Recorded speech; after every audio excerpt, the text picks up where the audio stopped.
before attempting to read it. Though he respects the written word highly, the spoken word via television is more to his liking.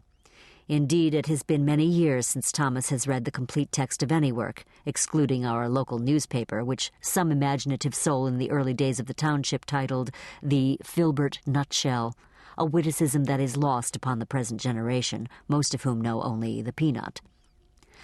My thoughts are at 6s and 7s. Such is not usually the case. I made the decision yesterday, upon arriving home from school, that this summer I would undertake to write the story of the past 9 months, and last night I purchased 10 red, spiral-bound notebooks at Kmart for this purpose. I find now, however, that writing a book requires a far greater leap than I had supposed, for I have no provocative opening. From my many years of reading, I know that there are questions to be answered when one enters a story. A reader wants a speedy orientation as to the main character, conflict, and setting. I shall therefore plunge in.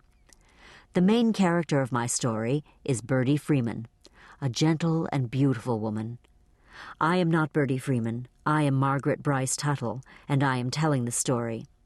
The conflict, I suppose, occurs between Birdie and me, although the collision is one of will and philosophy more than of literal combat. You, the reader, must care about Birdie because what you conclude about her may very well change your life, as it has changed my own. In truth, she may impact me in ways I have yet to discover. The story takes place in Filbert, South Carolina, 5 miles south of Derby and 10 miles west of Berea. You no doubt will object to the setting, for you already hear my voice, and it is not the voice of a native Southerner. You are accustomed to drawls and affected twangs in Southern literature, to gangling, loose-jointed sentences and quaint colloquialisms. An immigrant to the South from Northern and Midwestern cities, I do not speak in such a manner. Though I have grown to love the melody and pulse of the speech around me, I do not mimic it. The truth is that for most of my adult life I have spoken aloud as infrequently as possible, although I have always possessed what my mother once called a rich, voluble inner dialogue.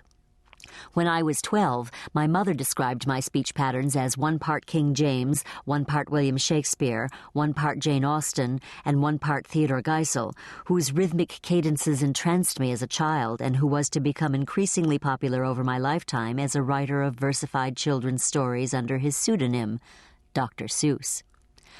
But I must not stray from my purpose. Mine is truly a Southern story through and through. Birdie Freeman is a Southern woman and Filbert is a Southern town.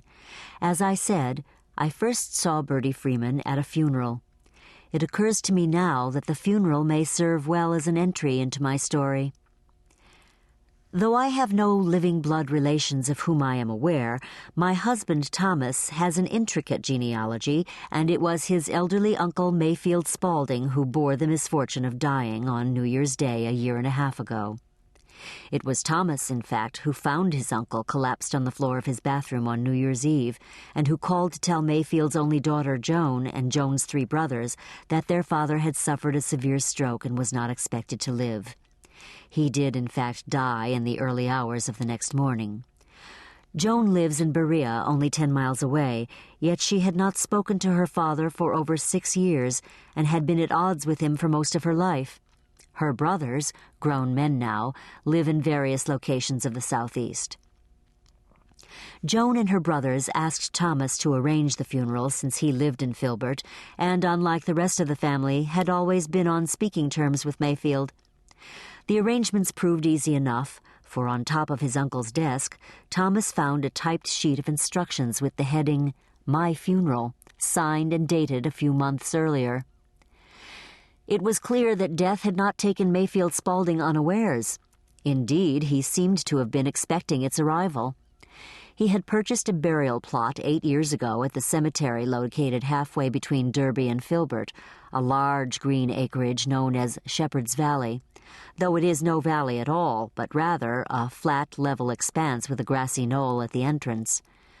We further discovered that in December, only 4 weeks before his death, Mayfield had driven to the Mortland Funeral Home in Derby and chosen his casket, an excursion that could hardly stimulate one's holiday spirit, although it had not appeared that Mayfield was more melancholy than usual.